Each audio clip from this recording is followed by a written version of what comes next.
Today we're going to be looking at the level of authenticity that we had to produce for all of the vehicles and weapons that are in the game. Now, I love guns, but how many of you have actually handled a real gun? I can tell you one thing, it's not like an air gun or anything like that. A lot of these guns are really heavy. For instance, when we were doing the motion capture for Operation Flashpoint Dragon Rising, we had to go to great lengths to get the real guns. This is because the weight of these guns can actually affect the way that the animation looks. We use military specialists in our motion capture sessions to make sure that our characters in game move with a lot of weight, like real soldiers do. So we actually loaded the motion capture actors up with webbing. We put lots of lead in that webbing to make sure they move with weight and purpose. We don't show you how many bullets are remaining in the gun, so you have to kind of remember how many bullets you fired. You get the experience of being a soldier. So every vehicle in Operation Flashpoint Dragon Rising has its own characteristics. By this I mean handling, look, turnout, weaponry, etc, etc. Everything from the smallest Jeep to the largest chopper, you'll find a completely different handling experience, but also something that's accessible. You don't need to be able to play a flight sim in order to fly a helicopter in Operation Flashpoint. So when you're driving a 55-ton tank, that's going to feel very different to something like a DPV, which is a very light, agile vehicle.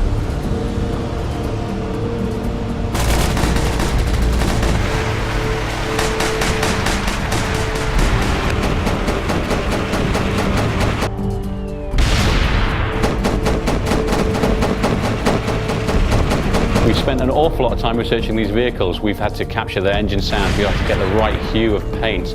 We've also, of course, had to take these brand new vehicles and actually beat up and weather them. From a tactics point of view, it's very important that it's hard to see the infantry. Camo is a vital part of that. You actually find yourself looking for movement much more so than spotting guys, just as you do in real life in a natural environment full of bushes and trees. We wanted to make the game different than all the other shooters out there. In this game you're not a bullet sponge, so we wanted to make the damage model as realistic as possible. The damage in Operation Flashpoint is pretty gruesome. It's pretty much realistic, so if you get hit by a large round, you're very likely to have serious trauma to your body. The visual point of view represents damage in several different visual stages. You've got blood that seeps through the clothes, then you've got catastrophic damage, which is actually losing of a limb. So you could have your head blown open, your torso opened up, you could lose a leg or an arm. And this is all represented and modelled realistically. For Operation Flashpoint, it's very important to get a really nice gritty style. In order to do that, we coined this phrase, war is seen through the lens. We use that to inform the visual language we use pretty much in all aspects of art for the game.